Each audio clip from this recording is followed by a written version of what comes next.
Hello dears, welcome back to my channel. ഇന്ന് നമുക്ക് നല്ലൊരു ചിക്കൻ 65ൻ്റെ റെസിപ്പി നിങ്ങൾക്ക് കാണിച്ചു തരാം. ഞാനിവിടെ എടുത്തിരിക്കുന്നത് 3/4 കിലോ ചിക്കനാണ്, വിത്ത് ബോണാണ് എടുത്തിരിക്കുന്നത്. ഇനി നമുക്ക് അതിലേക്ക് ഒരു 1/2 ടേബിൾ സ്പൂൺ ഇഞ്ചി വെളുത്തുള്ളി പേസ്റ്റും 1 ടേബിൾ സ്പൂൺ വിനാഗിരിയും കുറച്ച് ഉപ്പും ഇട്ടതിന് ശേഷം നമുക്ക് നന്നായിട്ടൊന്ന് മിക്സ് ചെയ്ത് കൊടുക്കാം. കൈ വെച്ച് തന്നെ നന്നായിട്ടൊന്ന് മിക്സ് ചെയ്താൽ മതിയാവും. അതൊരു 15 മിനിറ്റ് നമുക്ക് അങ്ങനെ വെക്കാം. കുറച്ച് ടൈം ഉണ്ടെങ്കിൽ 30 മിനിറ്റ് വരെ വെക്കാം. അതിനുശേഷം നമുക്ക് ഒരു പാത്രത്തിലേക്ക് തൈര് എടുക്കുന്നുണ്ട്, ഇഞ്ചി വെളുത്തുള്ളി പേസ്റ്റ് എടുക്കുന്നുണ്ട്, റെഡ് ചില്ലി പൗഡർ ഒരു 2 ടീസ്പൂൺ എടുക്കുന്നുണ്ട്, പിന്നെ മഞ്ഞൾപ്പൊടി, ഗരം മസാല, ആവശ്യത്തിന് ഉപ്പ്, പിന്നെ ഓരോ ടേബിൾ സ്പൂൺ വീതം അരിപ്പൊടിയും മൈദയും കോൺഫ്ലോറും എടുത്തിട്ടുണ്ട്. കുറച്ച് നല്ലൊരു ടേസ്റ്റും നല്ലൊരു ഫ്ലേവറും കിട്ടാൻ വേണ്ടി കസൂരി മേത്തി, അറിയാലോ നമ്മുടെ ഉലുവയിലയാണ്, ഇതും കൂടി ചേർത്ത് നന്നായിട്ടൊന്ന് മിക്സ് ചെയ്തെടുക്കാം. ഒട്ടും തന്നെ വെള്ളം ഒഴിച്ചു കൊടുക്കണ്ട. ആ തൈരിൻ്റെ ഒരു വെറ്റ്നെസ് ഉണ്ടല്ലോ, അത് വെച്ച് തന്നെ നമുക്ക് നന്നായിട്ടൊന്ന് മിക്സ് ചെയ്തെടുക്കാം. നന്നായി എല്ലാം കൂടി ഒന്ന് മിക്സ് ചെയ്തതിന് ശേഷം നമ്മൾ നേരത്തെ മാരിനേറ്റ് ചെയ്ത് വെച്ചില്ലേ ആ ഒരു ചിക്കൻ അതിലേക്ക് ഇട്ട് കൊടുത്ത് നന്നായിട്ട് ഒന്നും കൂടി മാരിനേറ്റ് ചെയ്തെടുക്കാം.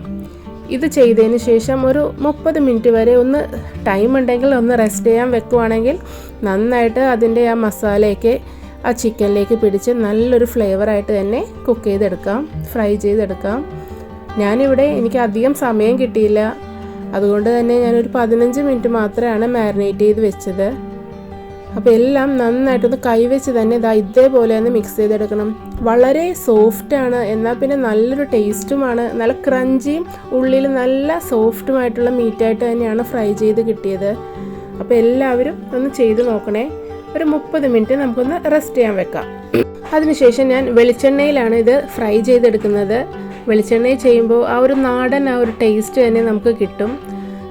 കുറച്ചായിട്ടിട്ട് നമുക്ക് നന്നായിട്ടൊന്ന് ഡീപ് ഫ്രൈ ചെയ്തെടുക്കാം. ഇത് ഒരുപാട് ടൈമൊന്നും എടുക്കില്ല, പെട്ടെന്ന് തന്നെ ഫ്രൈ ആയും കിട്ടും, എന്നാൽ നല്ല സോഫ്റ്റ് ആയിട്ടുള്ള മീറ്റും ആയിരിക്കും. ഇതേപോലെയുള്ള മെത്തേഡിൽ നിങ്ങളൊന്ന് ഫ്രൈ ചെയ്തെടുക്കണം. ആദ്യമേ ഞാൻ കാണിച്ചതുപോലെ തന്നെ വിനാഗിരിയും ഉപ്പും കുറച്ച് ഇഞ്ചി വെളുത്തുള്ളി പേസ്റ്റ് വിട്ട് ഒന്ന് മിക്സ് ചെയ്തതിന് ശേഷം ബാക്കി മാരിനേറ്റ് ചെയ്തെടുക്കുകയാണെങ്കിൽ നല്ല സോഫ്റ്റായിട്ട് തന്നെ നമുക്ക് കിട്ടും. ഈ ഒരു ഫ്രൈനെ കൂടി നല്ലൊരു നെയ്ച്ചോറൊക്കെ നല്ലൊരു കോമ്പിനേഷൻ. വീഡിയോ കണ്ടുകൊണ്ടിരിക്കുമ്പോൾ തന്നെ പുതുതായിട്ട് ആരെങ്കിലും കാണുന്നുണ്ടെങ്കിൽ ഒന്ന് സബ്സ്ക്രൈബ് ചെയ്തൊന്ന് സപ്പോർട്ട് ചെയ്യണേ. എന്നാൽ മാത്രമേ പുതിയ വീഡിയോസൊക്കെ ഇടുമ്പോൾ നിങ്ങൾക്ക് നോട്ടിഫിക്കേഷനായിട്ട് കിട്ടുള്ളൂ. നമ്മുടെ വീഡിയോസൊക്കെ ഇഷ്ടമായാൽ ലൈക്ക് ചെയ്യാനും മറ്റുള്ളവർക്ക് വേണ്ടി ഷെയർ ചെയ്യാനും മറക്കരുത്. ഇതേപോലെയുള്ള ഈസി ആയിട്ടുള്ള പെട്ടെന്ന് തന്നെ നമുക്ക് വീട്ടിലുണ്ടാക്കാൻ പറ്റുന്ന എളുപ്പത്തിലുള്ള റെസിപ്പീസൊക്കെയാണ് ഞാൻ നിങ്ങൾക്ക് ഷെയർ ചെയ്യുന്നത്. ഒരുപാട് കമൻറ്റ് വരുന്നുണ്ട് എൻ്റെ ബിരിയാണിക്കും, അതേപോലെ ബീഫ് വിന്താലു, അച്ചാർ, അങ്ങനെ എല്ലാത്തിനും തന്നെ നല്ല കമൻറ്റുകൾ കിട്ടുന്നുണ്ട്. അപ്പോൾ ഒരുപാട് ആളുകൾ ട്രൈ ചെയ്യുന്നുണ്ടെന്നും പറയുന്നുണ്ട്. അതൊക്കെ കേൾക്കുമ്പോൾ നമുക്ക് വളരെ സന്തോഷമുണ്ട്. നിങ്ങളുടെയൊക്കെ സപ്പോർട്ടാണ് നമുക്ക് പിന്നെയും വീഡിയോസൊക്കെ ഇടാനുള്ള ഒരു പ്രചോദനം കിട്ടുന്നത്. പിന്നെ എല്ലാവരും സുഖമായിട്ടൊക്കെ ഇരിക്കുന്നല്ലോ. ഞാനിവിടെ സുഖമായിട്ടിരിക്കുന്നു. എല്ലാവരും ഇപ്പോൾ മഴക്കാലമൊക്കെ തുടങ്ങിയിട്ടുണ്ട്. എല്ലാവരും ഹെൽത്തി ആയിട്ടൊക്കെ നിൽക്കണം. എപ്പോഴും വീട്ടിലൊക്കെ തന്നെ നിൽക്കുമ്പോൾ നല്ല ചൂട് വെള്ളവും ചൂടായിട്ടുള്ള ഫുഡുകളൊക്കെ കഴിക്കാൻ ശ്രമിക്കണം. കഴിവതും പുറത്തുള്ള ഫുഡൊക്കെ അവോയ്ഡ് ചെയ്യണം.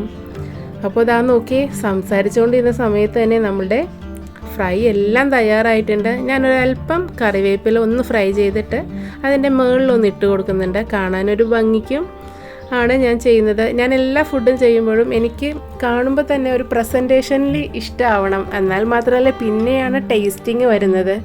അപ്പോൾ നിങ്ങൾക്കും എൻ്റെ വീഡിയോസൊക്കെ ഇഷ്ടമായിരുന്നെന്ന് പ്രതീക്ഷിക്കുന്നു. നമുക്കിനി അടുത്തൊരു വീഡിയോയിലൂടെ കാണുന്നത് വരെ thanks for watching. Love you all.